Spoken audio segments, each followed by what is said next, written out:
ఇది తీసుకొస్తున్నారు. This is nothing but ఓట్లు కొనుగోలు చేసేటటువంటి ఒక పథకంగానే మనం చూడాలి.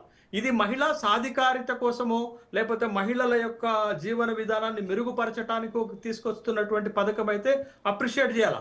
అట్లా కాకుండా ఎన్నికలకు ముందు ఇలాంటి పథకాన్ని తీసుకురావటం అనంటే ఆ రాష్ట్రంలో ఉన్నటువంటి మహిళల ఓట్లను గంపగుత్తాగా తీసుకునేటటువంటి ఒక పథకంగానే మనం చూడాల్సినటువంటి అవసరం ఉంది. ఇప్పటికీ ఈ పథకం భారతీయ జనతా పార్టీకి ఒక రామబాణం లాగా పనిచేస్తోంది. ఏ రాష్ట్రంలో ఎన్నికలు జరిగినా కానీ మహిళా ఓటు బ్యాంకే కీలకంగా మారుతుంది. బట్ కమింగ్ టు ఇప్పుడు ఈ తీసుకునేటువంటి ఫీలర్ కూడా 50,000 అనేటువంటి ఫీలర్ మామూలు ఫీలర్ కాదు. సో ప్రభుత్వం ఖచ్చితంగా ఓటు కావాలన్నటువంటి సంకల్పంతో ముందు పోతుంది. కమింగ్ టు 2024లో 41% ఓటు శాతం వస్తే కనుక అంటే కోర్స్ బీజేపీ ఇంకా అతిపెద్ద ఓటు బ్యాంక్ ఉన్నటువంటి కోర్స్ పార్టీ ఉత్తరప్రదేశ్లో. బట్ 2019 చూసుకుంటే కనుక 69 నుంచి 33 స్థానాలకు పడిపోయింది లోక్సభ ఎన్నికల్లో.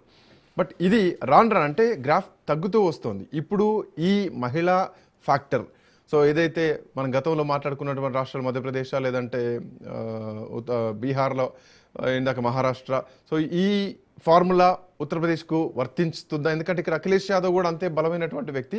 2 సార్లు ప్రభుత్వంలో ఉన్నటువంటి యోగి ఆదిత్యనాథ్కు ఈసారి హ్యాట్రిక్ వర్కౌట్ అవుతుందా ఈ ఫార్ములాతో?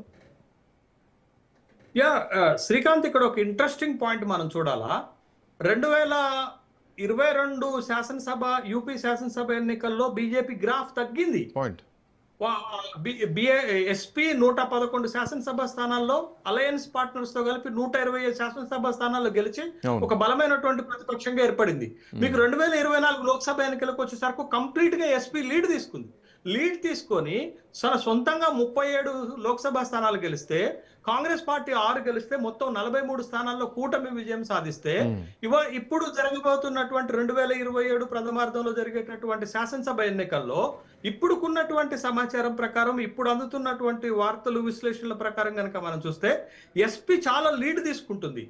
మీకు చూడండి, చాలా ఇంట్రెస్టింగ్ పాయింట్ ఏంటంటే 2024 లోక్సభ ఎన్నికల్లో అయోధ్య రామ మందిరం ఉన్న లోక్సభ నియోజకవర్గం ఫతేపూర్ లో కూడా ఎస్పీ గెలిచారు. అవధేష్ ప్రసాద్ సింగ్ ఎస్పీ నుండి గెలిచినటువంటి సందర్భాన్ని మనం చూసాం.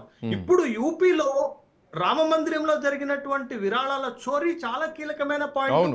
హిందూ ఓట్ల పైన ప్రభావం చూపెడుతుంటే, యువత పైన ఈ పరీక్షా పత్రాల లీకేజీకి సంబంధించినటువంటి ఉద్యమం ప్రభావం చూపెడుతుంటే, అఖిలేష్ చేస్తున్నటువంటి ఒక సోషల్ ఇంజనీరింగ్ తోటి మనకు వస్తుంది. అయితే ఇప్పటికీ కూడా ఏంటి అని అంటే, గత ఎన్నికల్లో లోక్సభ ఎన్నికల్లో బీజేపీకి వచ్చినటువంటి ఓట్ల శాతం అంటే ఎన్డీఏకి 43% వస్తే ఎస్పీ సింగిల్ గా 36% వచ్చింది. కాంగ్రెస్ అప్పుడు పొత్తులో లేకుండే. కాంగ్రెస్ ని గనక మనం కలిపితే 38% అవుతుంది. అంటే వీళ్ళిద్దరికి ఉన్నటువంటి తేడా దరిదాపు ఒక 6% ఓట్ల తేడా ఉంటుంది. కానీ ఇప్పటికీ బిఎస్పీ అక్కడ ఒక కీలకమైనటువంటి ఫ్యాక్టర్.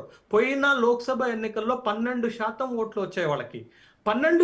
పోయిన శాసనసభ ఎన్నికల్లో 12% ఓట్లు వచ్చాయి. అయితే ఈసారి బిఎస్పీ రోల్ ఎలా ఉంటుంది?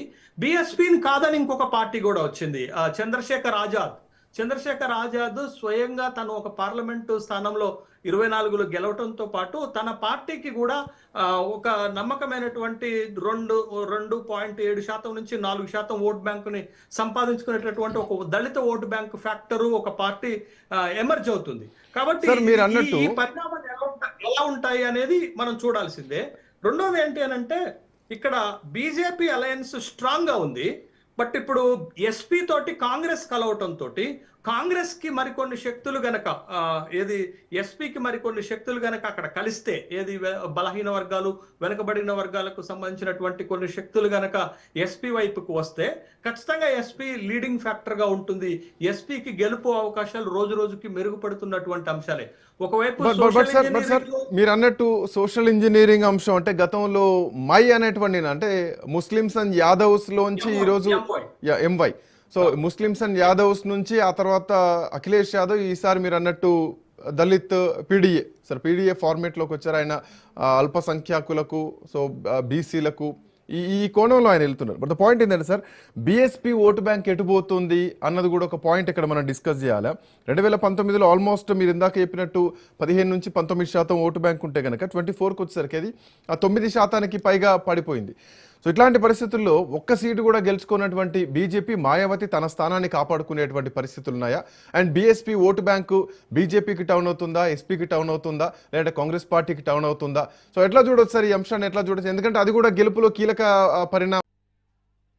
అంటే దేశవ్యాప్తంగా ముస్లింలు, దళితులు కాంగ్రెస్ పార్టీ వైపుకి మళ్ళుతున్నటువంటి నేపథ్యాన్ని మనం చూస్తున్నాం కాబట్టి యూపీలో కూడా అదే ఫ్యాక్టర్ గనక ప్రివైల్ అయితే, అదే ఫ్యాక్టర్ గనక తెరపైకి వస్తే కాంగ్రెస్ పార్టీ దళిత్ ఓటు బ్యాంకుని, మైనార్టీల ఓటు బ్యాంకుని తీసుకురాగలిగితే, మీరన్నట్టు ఎస్పీకి సహజ సిద్ధంగా ఎస్పీకి అక్కడ సంప్రదాయకంగా ఉన్నటువంటి ఓటు బ్యాంకుని ఎస్పీ నిలబెట్టుకోగలిగితే ఒక విన్నింగ్ కాంబినేషన్ అవుతుంది.